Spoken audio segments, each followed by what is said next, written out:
घोसी की हार से ओम प्रकाश राजभर के बेटे का भी करियर दांव पर। क्या मिल पाएगी विधान परिषद में सीट? जानिए क्यों ओम प्रकाश राजभर के बेटे के लिए बड़ी मुश्किलें। नमस्कार दोस्तों, मैं रतन सिंह और आप सभी का ट्रिगर न्यूज में स्वागत है। समाजवादी पार्टी ने बीजेपी उम्मीदवार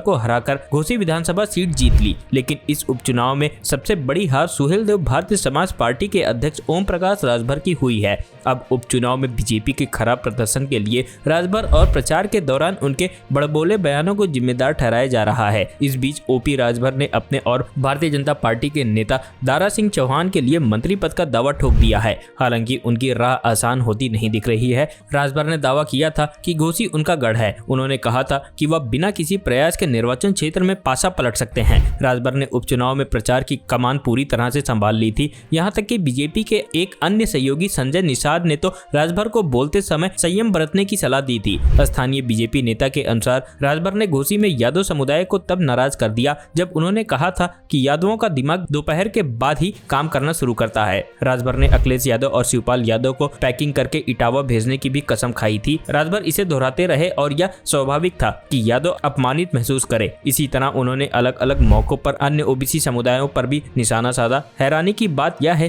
कि बीजेपी नेताओं ने राजभर के जहरीले भाषणों की जांच करने की जहमत नहीं उठाई और न ही मतदाताओं की भावनाओं को शांत करने की कोशिश की, जो मानते थे कि राजभर ने जो कहा उसे बीजेपी की मंजूरी थी। पार्टी के एक वरिष्ठ कार्यकर्ता ने नाम न छापने का अनुरोध करते हुए कहा कि एक समय के बाद पार्टी कार्यकर्ता भी या तो अपने घरों में छिप गए या चुपचाप सपा उम्मीदवार के प्रति वफादारी बदल ली। घोसी में मतदाता स्पष्ट रूप से दल बदलुआओं से निराश थे, चाहे वो ओम प्रकाश राजभर हो या बीजेपी उम्मीदवार दारा सिंह चौहान। राजभर बीजेपी से सपा और फिर बीजेपी में वापस आ गए। एक बीजेपी नेता ने स्वीकार किया कि दारा सिंह चौहान भी बीजेपी छोड़कर सपा में शामिल हो गए और 2022 के विधानसभा चुनाव में सपा में जीत हासिल करने के बाद वह फिर से बीजेपी में शामिल हो गए। दोनों नेताओं ने अपने विश्वसनीयता खो दी है और उनके नफरत भरे भाषणों ने चीजों को और खराब कर दिया है। अब ओम प्रकाश राजभर के भविष्य पर सवालिया निशान मंडरा रहा है। उन्हें खुद के लिए मंत्री पद और बेटे अरुण राजभर के लिए विधान परिषद में सीट मिलना मुश्किल हो जाएगा। योगी सरकार के एक वरिष्ठ मंत्री ने कहा,